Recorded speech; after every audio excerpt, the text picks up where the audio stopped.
Hello friends, एकदम classes में आप सभी का स्वागत है। तो दोस्तों, जैसा सभी जानते हो कि हमने एग्रीकल्चर पढ़ाई के लिए डेली क्विज़ के नाम से सीरीज चला रखी है, जिसमें हम 11th-12th क्लास बुक में जितने भी चैप्टर दिए हुए हैं उन चैप्टरों से संबंधित जितने भी इंपॉर्टेंट क्वेश्चन बनते हैं उन सभी क्वेश्चनों को देख रहे हैं। जिससे क्या होगा कि आपका कोई भी क्वेश्चन अगर वहाँ से आता है तो आपका क्वेश्चन गलत नहीं होगा। तो इसी के क्रम में आज हम लिखे हैं डेली क्विज का पार्ट नंबर 19। इससे पहले जो पार्ट 18 है वो हम ऑलरेडी कंप्लीट कर चुके हैं, जिन्हें आप हमारी playlist agriculture supervisor daily quiz के नाम से जो प्लेलिस्ट है उसमें जाके देख सकते हो। तो चलिए देखते हैं इस क्विज में क्या रहने वाला है। इसमें हम करेंगे 11th क्लास का जो चैप्टर नंबर 19 है उसको, जिसका नाम है पशुओं के लिए सामान्य औषधियाँ। और ये चैप्टर काफ़ी ज़्यादा इंपॉर्टेंट है क्योंकि औषधियों से संबंधित एक क्वेश्चन आपके एग्जाम में बन जाता है। इसलिए इस क्विज को आप ध्यान से देखिएगा। नेक्स्ट देखते हैं इस क्विज को। जो पहला क्वेश्चन है, ऐसी औषधियाँ जो रोगाणुओं को उनके बीजाणुओं सहित नष्ट कर देती हैं कहलाती हैं। यानी ऐसी औषधियाँ जो रोगाणुओं को उनके बीजाणु सहित यानी उन्हें पूर्ण रूप से ही समाप्त कर देंगी। तो ऐसी औषधियों को हम किस नाम से जानते हैं? तो इन्हें हम जानते हैं रोगाणु नाशक के नाम से। पहले का option C is right answer. और फ्रेंड्स, एग्जामिनर क्या करता है कई बार, जो इसका जो इंग्लिश रूप है ना, डिजिनफेक्टेंट, इसको ही हिंदी में लिख के दे देता है। क्योंकि क्या, रोगाणु नाशक के नाम से तो हम समझ जाते हैं हिंदी में, तो कई बार कर देते हैं। लेकिन क्या होता है, वो इंग्लिश को ही हिंदी में बना के दे देगा, ऐसे लिख देगा डिजिनफेक्टेंट। तो आपको इंग्लिश टर्म जरूर याद रखनी है, क्योंकि इंग्लिश टर्म तो वहाँ पर आएगी आएगी। इसलिए ये टर्म आपको जरूर याद रखनी है कि जो रोगाणु को उनके बीजाणु सहित नष्ट कर देंगे वो कौन सी होती है? डिजिनफेक्टेंट। और बात करें इनके उदाहरण की, तो इनका जो उदाहरण है वो कौन है? एक तो फिनाइल है, लाइसोल है और चूना है। ये क्या होती हैं? जो रोगाणु नाशक होती हैं। अब देखते हैं नेक्स्ट क्वेश्चन। जो नेक्स्ट क्वेश्चन है, क्वेश्चन नंबर सेकंड। ऐसी औषधियाँ जो जीवाणुओं की वृद्धि को तो रोक देती हैं लेकिन उन्हें नष्ट नहीं कर पाती हैं। यानी ऐसी औषधियाँ, ऐसे कोई जीवाणु लगा, वो कोई बैक्टीरिया लग गया पशु में या कहीं भी कोई घाव पे, तो उनकी क्या है, वृद्धि को तो रोक देंगे लेकिन उनको क्या है, नष्ट नहीं कर पाएंगे। तो ऐसी औषधियों को हम किस नाम से जानते हैं? तो इन्हें हम जानते हैं जीवाणु रोधक के नाम से। तो दो का option B is right answer. और बात करें इसके इंग्लिश में क्या कहते हैं, इसे एंटीसेप्टिक। और आप सभी ये इस चीज़ को याद रखना कि जो इंग्लिश टर्म है ना, उसको आपको अच्छे से याद रखना है, क्योंकि इंग्लिश टर्म में आपका चेंज नहीं होगा। हिंदी में चेंज हो सकता है लेकिन इंग्लिश जो टर्म है वो आपकी ये की ये ही रहेगी। तो इसलिए आपको क्या है, ये अच्छे से याद रखना है कि एंटीसेप्टिक कौन सी होती हैं? जो जीवाणुओं की वृद्धि को तो रोक देती हैं लेकिन उन्हें नष्ट नहीं कर पाती हैं। और बात करें इसके उदाहरण की, तो उदाहरण कौन कौन से होते हैं? तो एक तो बोरिक एसिड हो गया, डेटॉल हो गया, आयोडीन हो गई, लाल दवा हो गई। तो ये क्या है, इसके उदाहरण है। और पता है फ्रेंड्स, कैसे कई बार क्या होता है, ऐसे भी पूछ लेता है, ऐसे पूछ लेगा कि निम्न में से जीवाणु रोधक दवाई नहीं है, तो क्या करेगा, बोरिक एसिड, डिटॉल, आयोडीन ये दे देगा। एक दे देगा आपका फिनाइल, क्योंकि फिनाइल क्या है, रोगाणु नाशक है। तो ऐसे भी आपको याद रखना है। नेक्स्ट देखते हैं क्वेश्चन नंबर 3। ऐसी औषधियाँ जो सूक्ष्म जीवों की वृद्धि को रोककर उन्हें नष्ट कर देती हैं। यानी ऐसी औषधियाँ जो सूक्ष्म जीवों की वृद्धि को रोककर उन्हें नष्ट कर देती हैं। एक तो थी रोगाणुनाशक। रोगाणुनाशक में तो क्या होता है, उनको जीवाणु को ही नष्ट कर दी, यानी पूर्ण रूप से ही समाप्त कर दी, जिससे क्या है, दोबारा नहीं होगा। लेकिन ऐसी औषधियाँ जो सूक्ष्म जीवों की वृद्धि को रोक देती हैं और उन्हें नष्ट कर देती हैं, तो उन्हें हम किस नाम से जानते हैं? तो इन्हें हम जानते हैं हम प्रतिजैविक के नाम से, जिसे हम इंग्लिश में कहते हैं एंटीबायोटिक। तो 3 का option A is right answer. और बात करें प्रतिजैविक कौन कौन से होते हैं? एंटीबायोटिक आपने इसे मेडिकल टर्म में भी देखा होगा, क्योंकि आप दवाई लेने जाते होंगे मेडिकल शॉप पे, तो कहते हैं ना एंटीबायोटिक दे देना, तो ये वही होती हैं। तो कौन कौन सी होती है? एक तो होती है पेनिसिलिन, एक होती है स्ट्रेप्टोमाइसिन। ये जो दोनों है ना, काफ़ी ज़्यादा इंपॉर्टेंट है।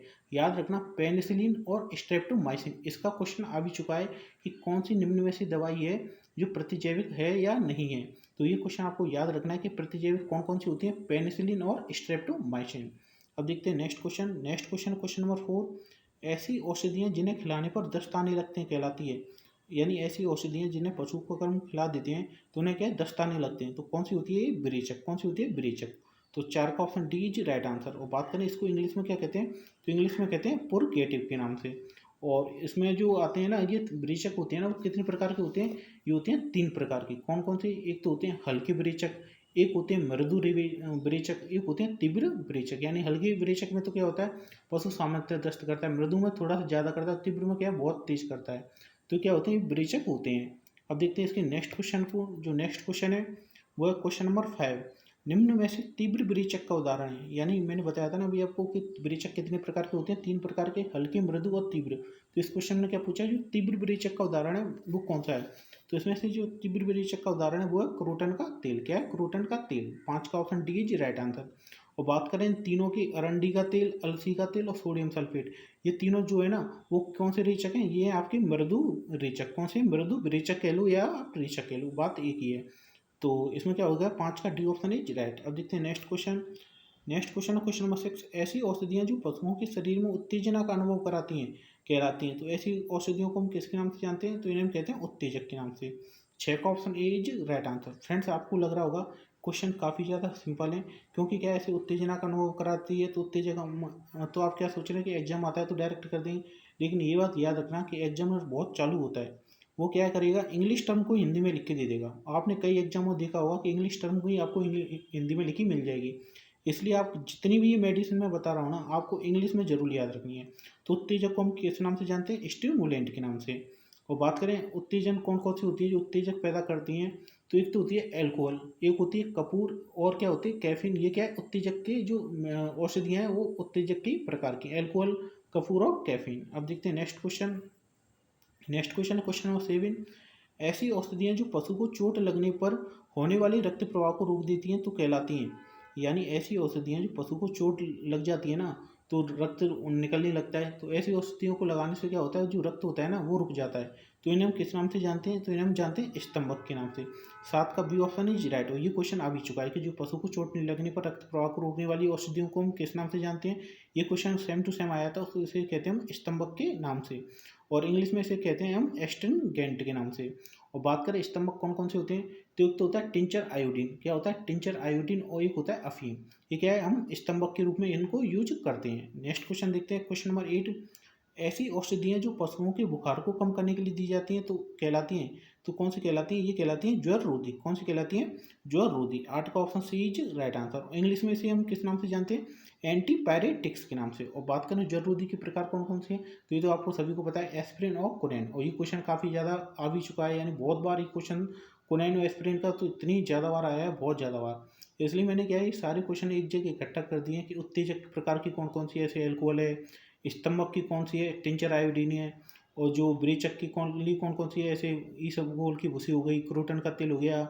एंटीबायोटिक होती हैं आपकी पेनिसिलिन, स्ट्रेप्टोमाइसिन। और जो जीवाणु रोधक होती हैं वो होती हैं बोरिक एसिड हो गया, डिटॉल हो गया, आयोडीन हो गई। रोगाणुनाशक कौन सी होती है? फिनाइल हो गया, लाइसोल हो गया, चूना हो गया। तो ये क्या आपको अच्छे से याद रख लेना है, क्योंकि कई बार क्या होता है ये उदाहरण देके भी पूछ सकता है। और मेरी कोशिश यही है कि अगर यहाँ से कोई भी क्वेश्चन बने ना तो आपका गलत नहीं हो, इसलिए आप क्या है इस क्विज को अच्छे से देखा करो। आपको ये लगे कि यहाँ पे क्या है, आपको कम मैटर मिल रहा है या ज़्यादा मैटर मिल रहा है, आप उस पर ध्यान मत दो कि लड़के यानी इसको क्या वीडियो को कम देख रहे हैं तो मैटर में कोई वो हो।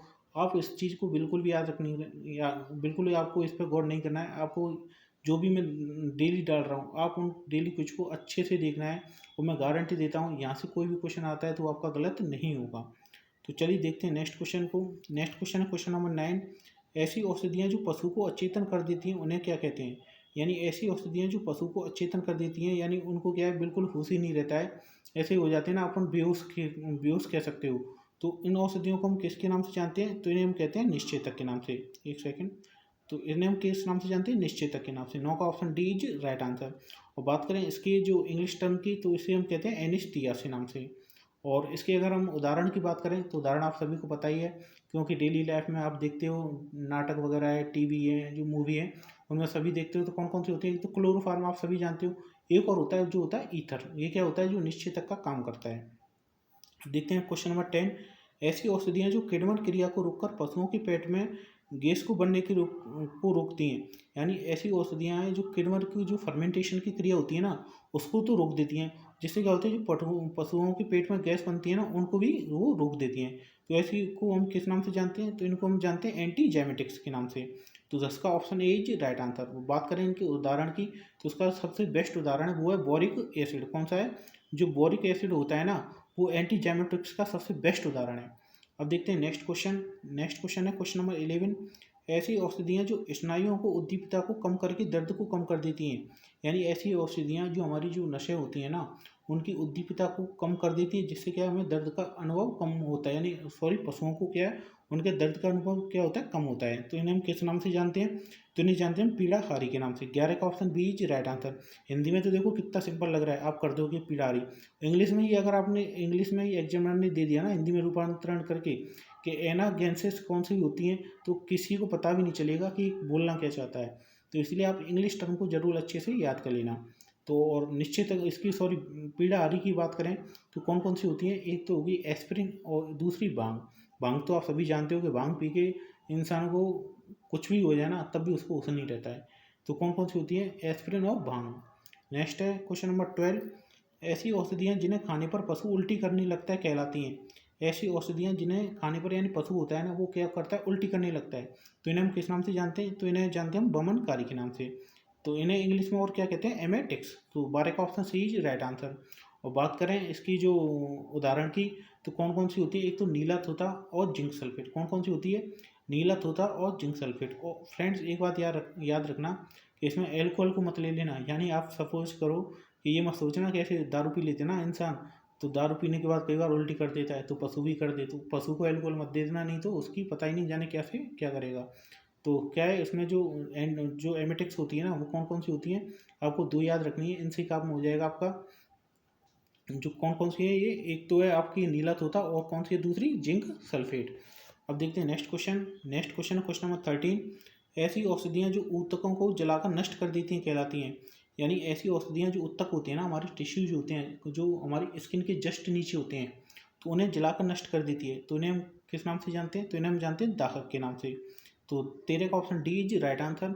और इसके तो आप सभी को पता होगा कि दाहक कौन सा होता है। सबसे बेस्ट हो कॉपर सल्फेट। कॉपर सल्फेट ऐसा है जो स्किन पर पड़ जाए तो तुरंत ऊतक को, स्किन को तो गई, वो तो स्किन तो जाएगी, लेकिन उसके नीचे जो ऊतक होते हैं ना वो भी आपके बिल्कुल जलाकर नष्ट कर देगी।